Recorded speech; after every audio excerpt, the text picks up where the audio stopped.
Struggling to survive in an oxygen tent, this baby is suffering from congenital heart disease. She's a victim of air pollution, not from the acrid fumes of burning oil over Kuwait or Iraq, but the atmosphere above a town in Czechoslovakia called Decin.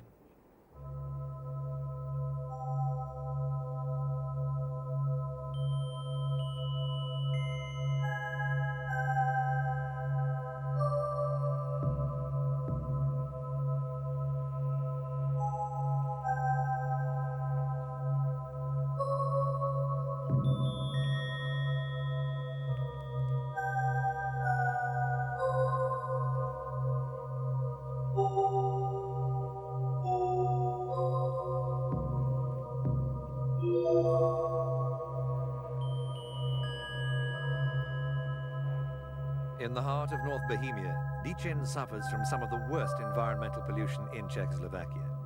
It's a victim of its location and the poor quality brown coal that fires its industry, the smoke being trapped by the hot air that masses over the town, sandwiched by the clouds.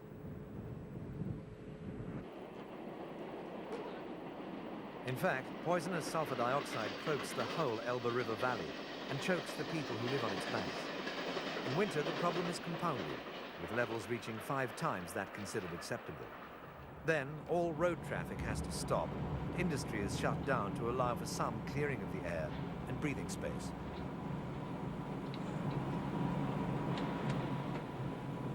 The town has asked the government for help. So far, it's been passed over, but feelings here are running as hot as the air. Mayor Zdeněk Kropacek says the 57,000 residents live in the midst of an ecological disaster. He says the entire system has to be changed from coal to either gas or nuclear power. The town even has underground hot springs that could be harnessed with money and technology.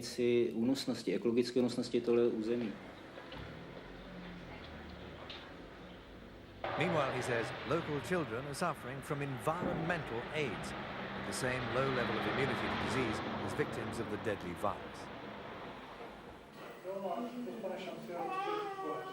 The town's hospital is an unhappy repository these days.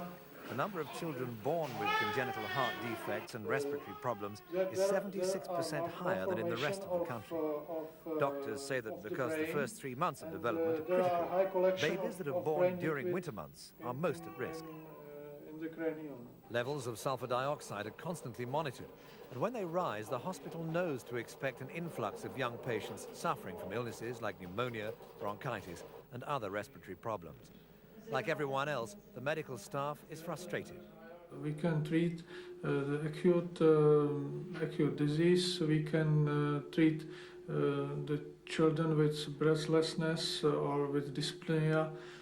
We can treat pneumonias. We can have the artificial ventilation and so on. But this is the treatment of emergencies.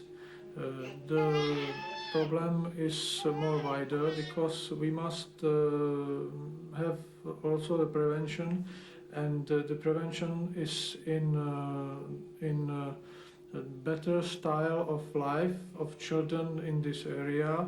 It means better feeding, fruits, vegetables, and so on.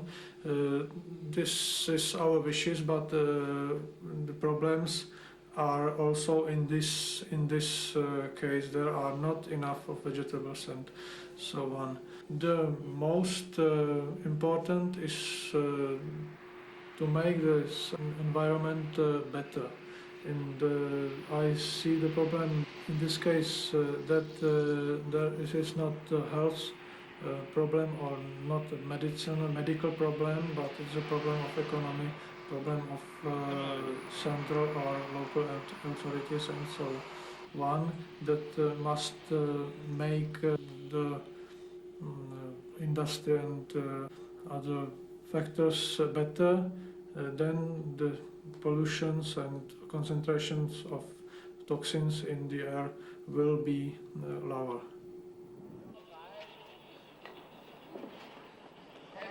Throughout February and March, led by the school children, the people of Decin have been protesting against government inaction. The school's windows and doors proclaim slogans like, "We're human beings, not monitoring stations." Miss Gas Mask Pageant. and we want to live past the year 2000.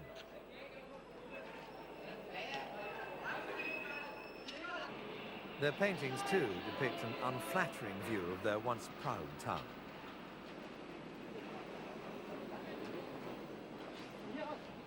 But it's pride in their birthplace, as well as a desire to survive, that's motivated the schoolchildren, and determination. So determined are they to get something done, that they've been staging a series of sit-ins that became sleep-ins. Throughout Decin, students have been writing to the government, pointing out the high levels of toxins in the air and the dangers to health they're causing. They've also been writing to neighbouring towns with similar pollution problems in an attempt to enlist their help. They say they want the whole region cleaned up, and they intend to continue their sleep-ins until it is.